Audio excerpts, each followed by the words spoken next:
saw a street sign that said Gail I Gardner Avenue. Well, I stopped the car. I said, I know that man.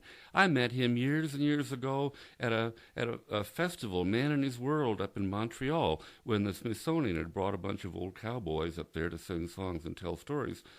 Gail I Gardner was 75 years old at that time. Well, I stopped at the little Charlotte Hall Museum there in town, and I asked the woman behind the counter, Mr. Gardner wouldn't happen to be alive, would he? She said, well, he's 96 years old now and ailing. He's in the hospital, and we fear that he'll never be able to go back to the ranch. So I went over and I spent part of the afternoon with him. Gail Gardner wrote songs and poems and stories around the time of the First World War that became stock and trade among cowboys all over North America. A lot of them didn't even know that those songs came from Gail I Gardner. Well, I walked into his room, and there he was, sunk down in his wheelchair, a tiny man. Great domed head, completely bald, covered with the large liver spots.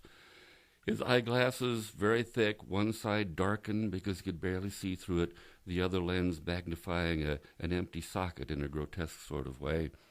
The high desert sun over the years had given him many small cancers which had to be cut away, his nose, his ears. The man was gradually diminishing right before your very eyes.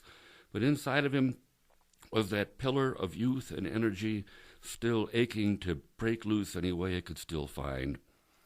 He said to me he thought the cow pony was the smartest creature that ever lived. I said, how's that, Mr. Gardner? Knowing little of horses, he said, well, he didn't speak. He aspirated. He said, I had an old cow pony. He got too old to do the work, so I retired it from the range. Taught it how to point birds. I taught it how to point quail. Well, I got too old to hunt, and I sold my weapons off, sold that horse to a neighbor for I thought was a fair price. Neighbor come by the next day, said he wanted his money back. I said, how's that? Said, well, the horse won't go into the barn. I said, what does it do? Said, well, I get it to the barn. It just stands stock still with one leg up and its tail stuck straight out. I said, you got any chickens in that barn? He said, oh, yeah, I got a chicken house right up against the side of the barn. I said, here's what you do. Take your rifle.